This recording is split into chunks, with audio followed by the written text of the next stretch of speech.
भाई अभी देखो कुछ किसान नेता बैठे हैं, उनके साथ एक महिला बैठी है और बताते हैं, एक भाई ने हमें बताया कि ये मैडम है अभी नवजीवन हॉस्पिटल में नर्स हैं और दोपहर तक अपनी ड्यूटी करती हैं और दोपहर के बाद प्रतिदिन किसानों के बीच आकर के अपने भाइयों का, अपने बुजुर्गों का हौसला बढ़ाती हैं और फ्री में दवाइयाँ वितरित करती हैं। ये तो हम बात करते, कहाँ से, नाम क्या है आपका? मेरा नाम है राखी शौकीन। राखी शौकीन है, कहाँ से बिलोंग करते हैं? बहादुरगढ़ से बिलोंग करती हूँ। बहादुरगढ़ से। तो राखी जी आप नवजीवन हॉस्पिटल में, Jeevan Jyoti hospital Bahadurgarh, Jeevan Jyoti hospital, Jeevan Jyoti hospital Bahadurgarh में जॉब करते हैं मैडम। और कितने दिन से आप किसानों के बीच रह रहे हैं मैडम? आंदोलन के दूसरे दिन से लेकर अच्छा अब तक मैं कंटिन्यू हूँ। वाह जी वाह।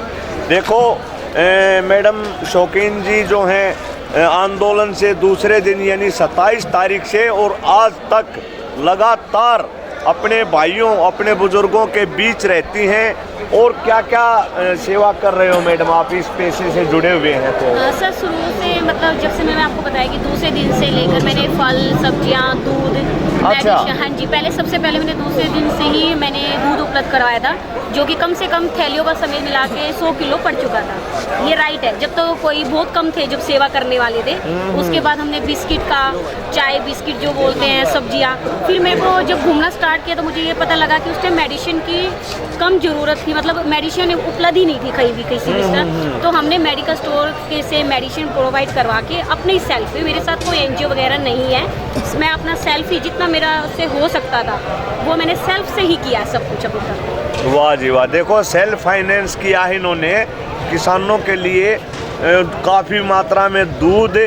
ऐसे ऐसे समाज सेवक हमारे समाज में आज भी जिंदा हैं। अभी कलयुग बताते हैं परंतु नहीं, इस कलयुग में बहुत लोग कृष्ण के रूप में हमारे बीच मौजूद हैं। जैसे कि राखी शौकीन जी ने बताया कि मैंने अपनी जेब से दवाइयाँ, दूध, फल, सब्जी, जब स्टार्टिंग में ये आंदोलन शुरू हुआ तो इतने इंतजामात नहीं थे, तो मैडम ने काफ़ी इंतज़ाम किया। तो कैसा लगता आपको किसानों के बीच रह करके? किसानों के बीच रह के सर, एक तो पहली बात है किसान अपने भाईचारा है, किसान एक परिवार है। परिवार के बैठ के कैसा लगेगा? अच्छा ही लगेगा ना, बुरा तो नहीं लगने वाला। तो मुझे तो भाईचारा है। अब ये नाइट ही देख लो, रात हो चुकी है, मैं फिर भी अकेली बैठी हुई हूँ, क्योंकि एक परिवार मिलता है मुझे, और परिवार की सेवा करके जैसे सबको सुख मिल रहा है वैसे मुझे मिल रहा है सर, और मेरे से जितना हो पाएगा मैं उतना करूँगी जब तक हूँ। तो इतने सारे किसान हैं, इतनी सारी भीड़ है, मोब है यहाँ पे, आप रात को आते हो जाते हो,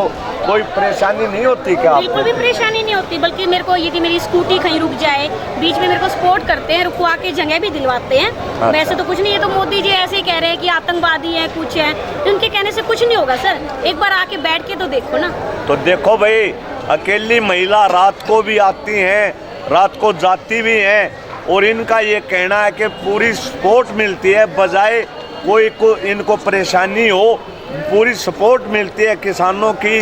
कितनी अच्छी बात है, कितनी बढ़िया मिसाल हमारे किसानों ने पेश की है अपने भाईचारे की, और अपनी मातृशक्ति के प्रति जो श्रद्धा और जो मान सम्मान देते हैं ये लोग, वाकई में काबिले तारीफ है। हम भी लगातार मेरे ख्याल से 15 दिन से लगातार कवरेज में यहाँ बॉर्डर पे लगे हुए हैं। बाकी सबसे पहले हम 26 तारीख को हम कैथल में पहुँच गए थे, जब पहला जत्था पंजाब से एंट्री की हरियाणा में, तो हमने उसको कवर किया था, और लगातार हम कवरेज पे लगे हुए हैं।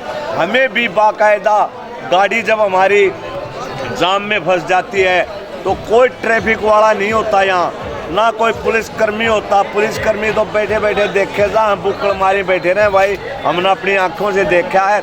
ये किसान खड़े होकर के ट्रैफिक पुलिस का काम करते हैं, बाकायदा हर आदमी को हर चीज़ मुहैया करवाते हैं। तो मैडम आप का क्या कहना है कि मतलब किसानों का जो ये आंदोलन है, इसमें क्या रहेगा, आपका क्या मानना है? क्या किसान इस लड़ाई को जीत पाएंगे क्या? देखो सर, किसान एक ऐसी है कि किसान की लड़ाई जीत होती है। जीत में कभी वो किसान हारा नहीं। आपने किसान का नाम ही यही है कि वो हार ही नहीं सकता। हार नहीं सकता मतलब वो अपनी जीत को करके दिखाएगा। मोदी जी या मोदी सरकार को झुकना तो पड़ेगा। देखो टाइम लगता है हर चीज़ में, और ये एक ऐसा आंदोलन है जो पूरे मतलब इंटरनेशनल तक मिसाल बन चुका है कि ऐसा शांतिपूर्वक आंदोलन किसी ने देखा ही नहीं है कभी। और वो एक आंदोलन नहीं सर, एक कह सकते हो बच्चों के लिए भी एक मिसाल हो गया। उन्होंने कभी लाइफ में देखा था कि आंदोलन में झगड़े होते हैं, ऐसा इसमें तो कोई झगड़ा ही नहीं है। प्रेम मिलाप और बड़ा है। जैसे कि मोदी सरकार पानी को ला के बीच में लड़ाइयाँ करवाने के लिए भेदभाव मतलब बढ़ा रही है कि आपस में लड़ाइयाँ हो जाए, किसान अलग मतलब अलग हो जाए। पर मुझे नहीं लगता ऐसे अलग होएंगे, क्योंकि जो जल का मैटर है, पानी का मैटर एक अलग चीज़ है, ठीक है, किसान का मुद्दा एक अलग चीज़।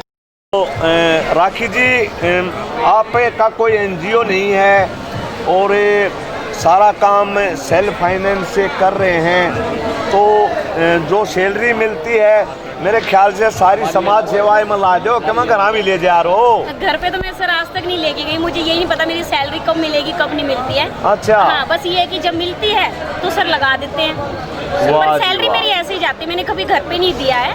सैलरी मेरी बस दान भी गई है शुरू से ही। जो मिल गया, जितना मिल गया, मुझे कोई गरीब मिल गया या मुझे कोई ऐसा रोड पे ऐसा कोई जरूरतमंद, मैं एनिमल्स की भी बहुत केयरिंग करती हूँ। मुझे कोई एनिमल्स भी मिल जाता है। जब मैं मरे हुए कुत्तों जानवरों को उठा के दफना सकती हूँ, तो क्या मैं अपने किसान भाइयों का साथ नहीं दूंगी? वो तो मुझे पहले देना पड़ेगा, उसके लिए मैं पहले खड़ी हूँ। अभी कोडी आश्रम में वाकई में देखो, कोडी आश्रम में भी जाती हैं मैडम और ज़रूरतमंद लोगों की सेवा करती हैं। इन्होंने बताया कि जानवरों तक की सेवा करती हैं, ये तो इंसान हैं। तो वाकई में एक देवता के रूप में ऐसे इंसान हमारे समाज में जिंदा हैं, जिनके तानन्यू का अगर भाई ये समाज चल रहा है, ऐसे बचे हुए हैं काफ़ी लोग। तो धन्यवाद मैडम, आपका बहुत बहुत धन्यवाद। Thank you.